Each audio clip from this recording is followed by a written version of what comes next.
So let's do it. So today I'm going to introduce you guys how to work with watercolor. Today what we're going to do is we're actually going to start. We're only going to do a practice today. That's all we're going to do.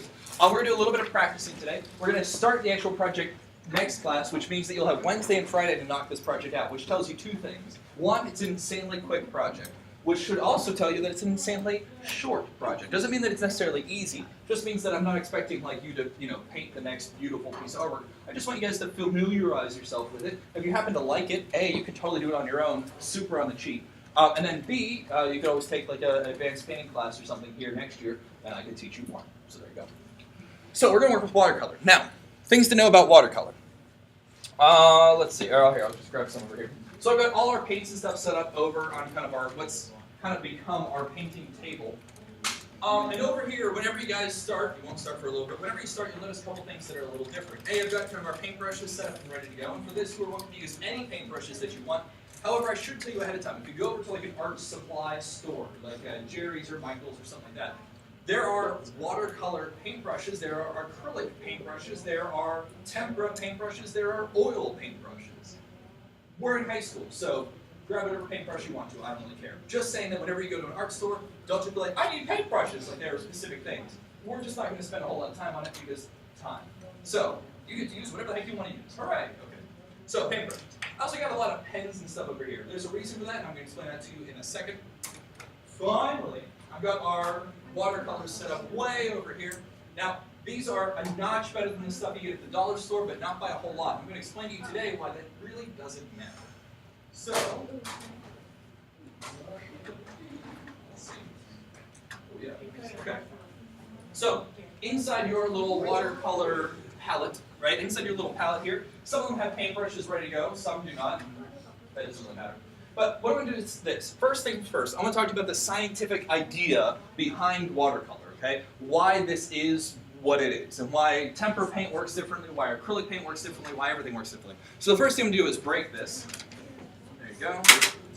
These come out. And then I can go ahead and do, what's your favorite color? Purple? I have purple. Okay. There you go. Okay, so, purple, right?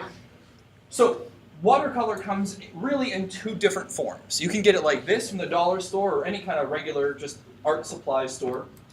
And these are little kind of like cakes, little briquettes, right? The other kind you can get, if you want to pay a little bit more, you can get nicer quality watercolors that are kind of liquid. They come in a little tiny tube like acrylic paint or anything else. I'm going to tell you this. In my personal opinion, now keep in mind I'm not a professional watercolor painter, but in my personal opinion, it doesn't really matter what you use. In many cases, just like acrylic paint, just like oil paint, just like anything really the supplies you use don't much matter. Obviously you want to use the right supplies, but good quality versus bad quality versus amazing quality versus expensive versus cheap. At the end of the day, if you know what you're doing, you can pretty much make anything work.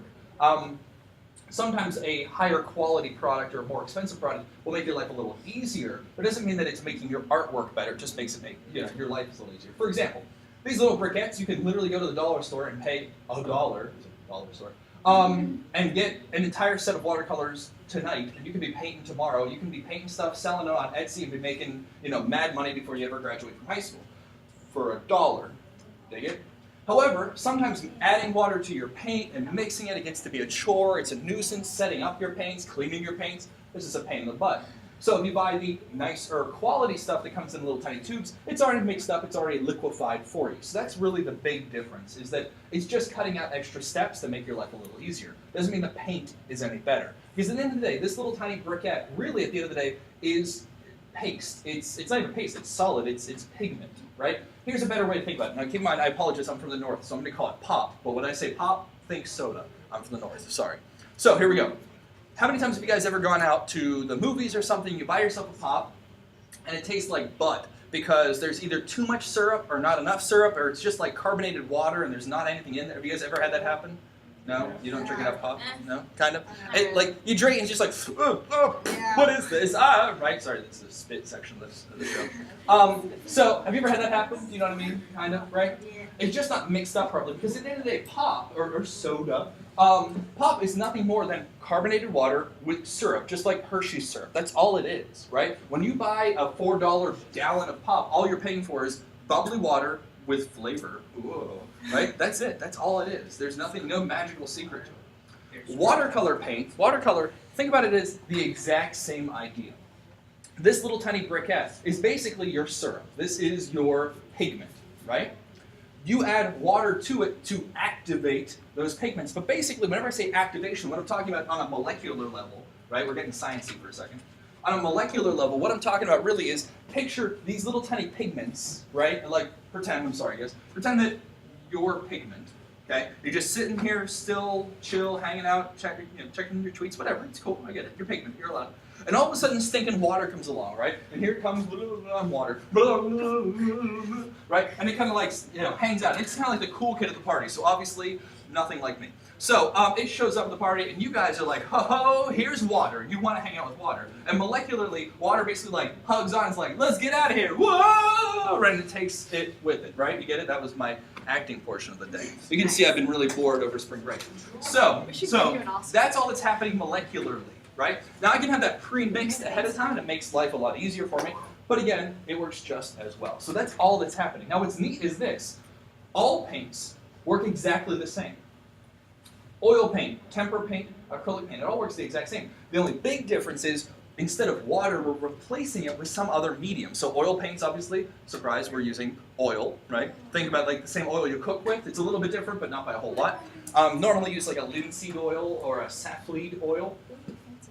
So yeah, it's basically just oil. So you got that, and you mix that with, surprise, pigment. That's it. Acrylic paint, we know is latex-based. So you take liquid latex, that same stuff you buy at the Halloween store. You take liquid latex, you put that onto some pigment, it picks it up and carries it along. That's all acrylic paint is. Temper is the same way. Temper is water-based, but again, it's just using some kind of medium that can carry these little tiny pigment molecules. So in this case, we're using water. That's it. Now, with that, there comes good and bad news. Water dries crazy quick. So, you don't have to worry about this stuff taking a week to dry. It'll dry instantly. That's great. Also, you can do some really cool techniques with watercolors. Say, for example, what does salt do to water? It dissolves. But it absorbs it a little bit. Think about whenever you go over to the beach and you come out of the beach and your hands get all crackly and sticky and it's like, I hate this, like that feeling, right? I hate that feeling. That's salt being absorbed out of your body from the salt water in the water sticking to your body. That's what's happening. So salt absorbs water. So say, for example, that I make a big watercolor painting and I sprinkle salt. And I'm talking like straight off the table salt, not fancy salt, right? Just NaCl, that's salt, chemistry. Sprinkle that on top. What's going to happen is it sucks up the water, little tiny granules, and then you can just brush those granules aside. But in doing so, it will also pull not just the water, but it pulls the pigment. So you can get this cool kind of like tie-dyed effect where the paint is being pulled into like a little tiny dot from the salt. So that's something you can do. So if it's water mixable, if it's water malleable, you can do it with watercolor because it's just water with pigment attached. That's all that's happening chemically. Okay, that was the science portion of today. Hopefully you enjoyed. Okay, moving on. So, I'm going to use this board here real quick. So acrylic paint, like I said, is latex-based, so it dries kind of plasticky, right? Temper paint, as we know, is water-based. Even whenever it dries, if I add a little bit more water to it, it reactivates. Watercolor paint's a little bit different than both. I'm using the water to activate it. However, whenever I apply water, I'm grabbing those molecules, I'm putting them on the paper, excuse me.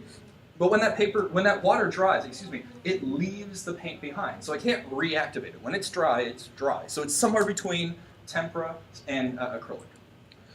Also, what you want to think about is this. A major thing that works really, really well for watercolor, or you might hate it. People love or hate this about watercolor. You can't really paint over it, right? So when acrylic paint dries, let's say you look back and oh, I messed something up. You just apply a little bit of a white streak and you can paint right over top of it. It dries and you're just making a new layer on top. Watercolor you can't because it's always a little bit transparent. It's always a little bit see-through. You mess up, you mess up. That's just what it is, okay? So I'm going to teach you in a little bit here how to make mistakes and how to mess up gracefully, okay? So I'm going to teach you how to use this properly. So the first thing is this. The number one best thing that I can tell you about watercolor is this. Do not think about it as a drawing, right? So, for example, if I was going to do a drawing, I'm just going to grab something here, tra-la-la, okay. If I was going to do a drawing, let's pretend for a second that I just had a pencil. I'm going to draw really, really lightly, and I want to draw a portrait. Pretend, right? So I'm going to say, okay, let's see. Here's my circle. I know how to draw a portrait. 1, 2, 1, 2, 3. This is all stuff I already know, right? We did this in class. Tra-la-la. There's the mouth. There's the nose. There's the eyes. 1, 2. There's a space in between that looks great. There's an eyeball, eyeball, eyebrow, nose. I've drawn too many faces in my lifetime. Little lip, shoulders, shoulders, ears, ears, hairline, hair. Cool? Face. Yeah. Whatever you draw, right, whenever you draw, I'm using a line and it stays there. It doesn't go anywhere. Now granted, if I'm using charcoal, I might smudge it, and that's a nuisance, but it's still basically there, right? Watercolors, just like any kind of paint, a lot of times, and I don't know about you guys, but when I was in high school, I hated painting. It was like my biggest arch nemesis was whenever I had an art class, like, and now we're going to paint. And you're like, crap. It was the part of painting that I hated. But I hated it for 2 reasons. One, I hated it because I couldn't control it. And I couldn't control it because I didn't know how to use it. I never was taught properly how to use it. Someone just handed me some paints and said, well, you know what you're doing, just do it. That's not true. I had been raised my whole life, just like you guys, on taking math notes and then failing that math test inevitably. But whenever you take a note with a pencil, right, 4 plus 4, it's not like randomly your math notes start like running. It's not like, oh God, no, stay up there, oh, equal, blah. Like, it's not like it's bleeding on the paper. That'd be horrible. If you had to take math notes with watercolors, my God, it'd be the worst, right? So subconsciously, we're all very used to a line stays there, right? Paint doesn't work that way. As you guys know, we worked with acrylic paint, we worked with tempera paint already. Now, acrylic and tempera basically stay where you put them, but they still get a little mushy and gooey. It doesn't work perfectly. Watercolor is the opposite, right? Watercolor is the total opposite of using a pencil or a pen or a line, like a big Sharpie or something, right? Because watercolor literally is water, right? You put it on a paper and it purposefully kind of gels and goos all over the place. So what I'm going to do is this. I'm going to teach you guys to like watercolor because I'm going to teach you how to control where that water goes. And it is super easy once you know. So, in a second I'm going to teach you how to mix your colors. But for right now I'm going to teach you the underlying concept behind how watercolors work. Very simple. So I'm going to switch over to my little highlighter here. And my highlighter does something that's really nice on this digital board. So what I can do is this. I can make it a little bigger. So I can put a line down, right? And notice how it's a little bit see-through. You can kind of see my lines right through it, right? But if I put another line down, notice how right in the middle there it got a little bit darker. It kind of added a little bit more pigment to it. Even though it's transparent, where it crossed over, it gets a little bit darker. And I can do that again and again and again and again and again. You get the idea. Even though something's transparent, like watercolors, the more and more I add, the darker and darker it becomes. Okay? If you find that you like watercolors, but you hate the fact that they're see-through, there's another type of paint out there that was invented in France that's called gouache. I don't suggest you Google search it because it's not spelled anything like how it's pronounced. But gouache is literally watercolor that's very, very opaque. So it automatically comes out kind of thick and goopy, but it's different and we're not going to use it because it's more expensive, so tra-la-la. Okay, so there you go. Cool? Get the idea. Transparent, multiple layers. With me? Okay. So here we go. So let's say that I've mixed up kind of a skin value ahead of time. And what I'm going to do is this. With watercolor paint, there is no color white. White is the color of the paper, right? So I can't, unlike acrylic paint where I can just add white to it later, there is no color white. So I have to avoid the lighter spots. So let's say, pretend that there's a big spotlight kind of right here-ish, right? And let's say that all this side of his face over here, this whole side right here, is all really, really well lit, right? Like this class. Lit. It's the best I can do, guys. All right, so what I'm going to do is this. I'm going to go through and start kind of coloring in. This is really kind of dark a little bit. I'm going to use my little screen here. Hang on, sorry, my apologies. I'm going to go ahead and adjust my contrast. There you go. You can kind of start to see it. Okay, better. All right, so I'm going to go ahead and I'm going to color this in. And I'm just coloring, notice it's all the same value because it's all one coat, right? I'm just going to color in everywhere that I see that isn't pure white highlight, right? If I get in the hair, who cares? Not a big deal. So I'm just avoiding anything that isn't pure highlight. Okay, good, right? Then I'm going to go ahead and give it a second coat. You can see it already kind of messed up a little bit, and that's all right. I'm going to give it a second coat anywhere that I feel is in shadow, just a little bit. Okay. just a little bit there. La, la, la. A little bit of shadow up by his jaw, maybe. And again, if I get out of the lines, who cares? This is not first grade. You're allowed to paint outside the lines. That's totally okay. Okay, maybe a little bit in his ear, and a little, ooh, let's get under the eye. Okay, so again, a little bit of highlights. I've left a couple little spots, a little bit darker. I'm going to go ahead and do another coat. Oh my gosh. Another coat, only in the heavily shadowed areas. Okay. I notice that already, very, very quickly, I'm getting a certain level of value, a certain level of shadow and highlight. But this is all the same color, right? And it's also on a really junky smartboard, but still, it's all the same color. I'm just adding layers of it, right? Now, what you'll do whenever you use watercolor paint is, in between each one of these layers, you're going to wait just a little bit of time to let it dry, right? If you keep your if you keep your paint wet, right, then you're doing a technique called wet on wet. I'm going to show that in a second. And that's really, really cool if you want your colors to blend together. However, if you want them to get darker and darker and darker, you want to wait a little bit of time in between those layers to let it just air dry just a hair.